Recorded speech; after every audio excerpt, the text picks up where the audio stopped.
Oke Pak, sebelumnya mohon maaf mengganggu waktunya. Nah, di sini saya Darwanto dari mahasiswa Pasca Sarjana Umpri. Maksudnya kedatangan saya ini untuk meminta waktunya dalam wawancara, karena saya akan menyelesaikan studi saya untuk penelitian di sekolah di sekolah Kecamatan Kota Agung Timur, salah satunya yaitu SD Negeri 1 Kramat. Jadi Pak, saya mohon waktunya sebentar, Bapak untuk bisa menjawab pertanyaan dari saya, yaitu terkait dengan bagaimana peran kepala sekolah selama ini yang Bapak pimpin. Nah, di sini saya mengambil 3, yaitu manajer, supervisor, dan juga entrepreneur. Baik Pak, terlebih dahulu saya akan menanyakan terkait dengan manajer. Bagaimana pengembangan profesionalisme guru, apa saja yang sudah atau sedang Bapak lakukan, Bapak susun, dilaksanakan di sekolah ini Pak? Baik, program utama kami adalah mentorship sejawat yang bersifat berkelanjutan, di mana guru senior membimbing guru muda dalam inovasi metode mengajar. Pak. Oke. Kemudian Pak, bagaimana Bapak dalam memfasilitasi guru untuk mengikuti kegiatan pelatihan, workshop ataupun kegiatan KKG yang sudah berjalan? Kami memprioritaskan anggaran BOS untuk kebutuhan KKG di luar sekolah. Selain itu juga kami aktif menjalin kerjasama dengan dinas dan pihak swasta untuk mendapatkan beasiswa atau tiket gratis untuk pelatihan tersebut.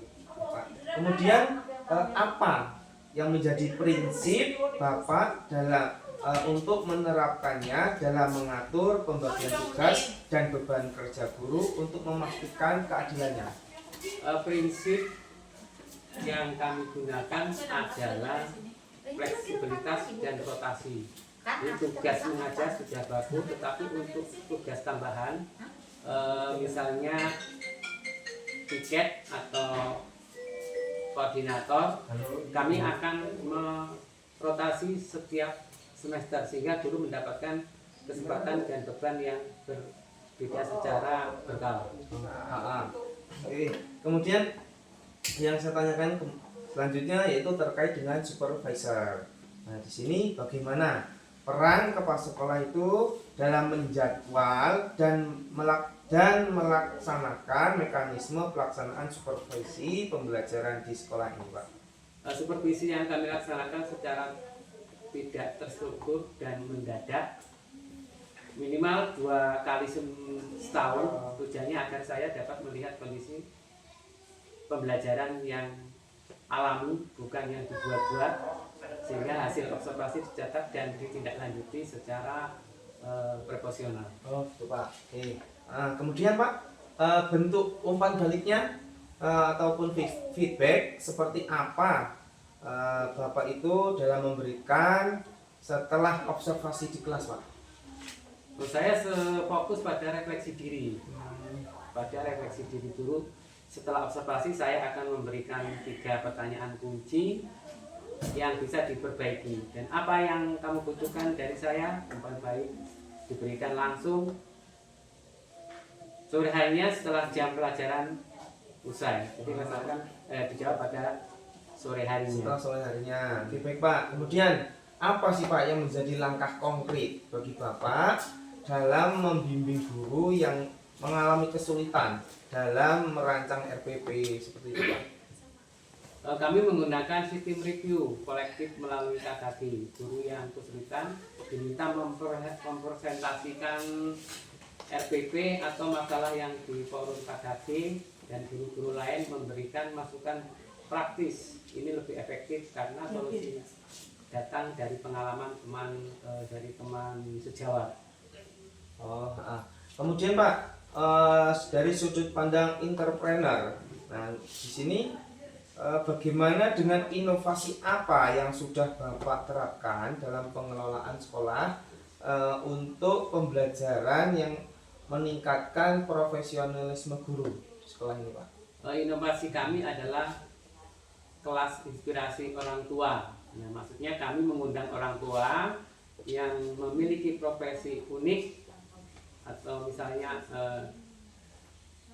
untuk mengajar di kelas. Ini meluaskan wawasan guru dan meningkatkan kemampuan mereka mengintegrasikan materi non akademik. Oke, Pak. Kemudian Pak, bagaimana Bapak dalam memimpin sekolah ini untuk mengelola waktu dan energi agar pekerjaan dapat terlaksana secara terus-menerus dan bisa efektif, Pak? Saya percaya pada regulasi yang terpercaya. Kami membentuk tim kecil, misalnya tim kurikulum, tim sarana, tim apalagi itu kesiswaan, dan memberikan wewenang sepenuh pada mereka. Jadi saya fokus pada pengawasan strategis dan pembinaan, sehingga energi tidak terbuang untuk tugas administrasi. Oke, baik Pak. Kemudian apa sih Pak yang menjadi motivasi utama Bapak dalam menjalankan peran sebagai kepala sekolah untuk memajukan guru-guru di sekolah Bapak ini? Melihat wajah bangsa siswa saat mereka berprestasi adalah motivasi terbesar. Jadi saya percaya jika guru saya berkembang, maka capaian belajar siswa pasti meningkat. Profesionalisme guru adalah investasi jangka panjang kami. Oke, Pak. Terus kemudian di sini ada strategi kepala sekolah itu. Bagian ini akan saya tanyakan tentang pelatihan dan pengembangan kompetensi. Nah, kapan sih Pak terakhir kali sekolah ini mengadakan workshop? Sekitar 2 bulan yang lalu. 2 bulan yang lalu ya Pak ya? Kami fokus pada pelatihan eksternal, yaitu pelatihan Google Master Trainer untuk penggunaan efektif Google Classroom dan tool presentasi interaktif. Kemudian Pak, bagaimana peran Bapak ini dalam mendorong dan memfasilitasi guru agar aktif mengikuti program pendidikan dalam jabatan KKG yang ada di luar sekolah, Pak? Kami mendorong dengan cara profesional dan spesifik. Jika ada guru yang bidangnya lemah, kami berikan rekomendasi KKG yang sesuai serta memperbaiki cuti tugas dan biaya penuh untuk mengikuti kegiatan tersebut. Nah, itu tadi untuk pelatihan. Kemudian di sini yang akan saya tanyakan lagi strategi terkait dengan pembinaan profesionalisme guru. Nah, bagaimana KKG di sekolah ini diaktifkan dan dikelola agar lebih efektif dalam meningkatkan profesionalisme guru? KKG di sekolah kami dijadikan klinik pemecahan masalah. Jadi guru membawa masalah nyata di kelas, misalnya siswa kelas 4 ini susah memahami pecahan, dan secara kolektif kami mencari solusi, mencoba merefleksikan di pertemuan berikutnya. Oke, kemudian Pak, ini apa yang menjadi tujuan utama Bapak dalam melaksanakan supervisi kelas secara rutin? Tujuan pertama adalah untuk mengumpulkan data valid mengenai efektivitas kurikulum sekolah. Kemudian Pak, ini langsung ke poin yang memotivasi dan penghargaan. Itu apa yang menjadi kriteria Bapak dalam memberikan reward ataupun penghargaan? Kami berfokus pada penghargaan berbasis tim. Jika suatu kelas mencapai target, seluruh tim guru kelas akan mendapatkan reward bersama. Ini selalu berdasarkan pada aturan. Pak. Kemudian Pak, dalam penciptaan lingkungan yang kondusif.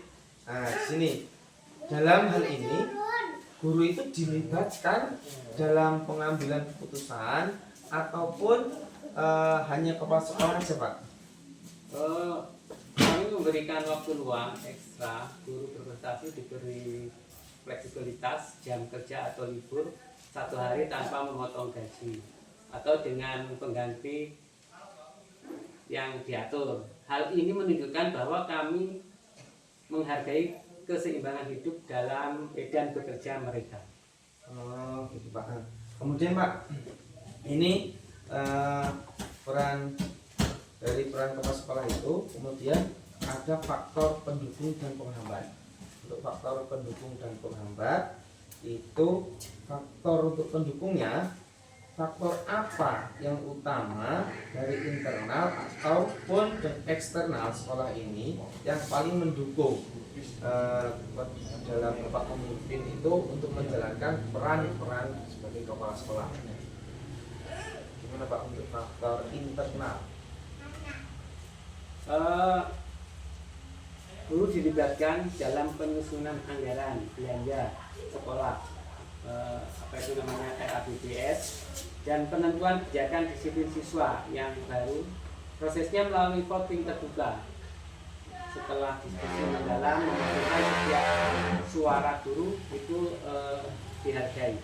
Oh ya Pak, ini satu lagi Pak, satu lagi terkait dengan faktor penghambat. Satu lagi Pak, untuk faktor penghambat itu yang terakhir, bagaimana si Bapak ini dalam mengidentifikasi dan menangani guru yang menunjukkan kurangnya motivasi untuk berkembang secara profesional? Hambatan terbesar adalah beban administrasi dan paperwork yang sangat buruk, yang sangat banyak. Hal ini menyita waktu guru yang seharusnya bisa mereka gunakan untuk merancang kegiatan belajar yang kreatif. Kami terus mencari cara untuk menyederhanakan birokrasi ini. Oh begitu Pak ya. Oke Pak, terima kasih Pak atas waktunya yang sudah diberikan kepada saya. Mudah-mudahan sedikit waktu ini terkait dengan jawaban dari wawancara yang sudah saya lontarkan, mudah-mudahan ini bermanfaat bagi diri saya dan bermanfaat bagi orang lain, wabil khusus. Mudah-mudahan supaya penelitian saya ini segera selesai untuk dikembangkan menjadi teori. Itu aja Pak dari saya. Apabila ada yang kurang sopan ataupun kurang berkenan, saya mohon maaf. Terima kasih Pak atas waktunya. Ya, sama-sama.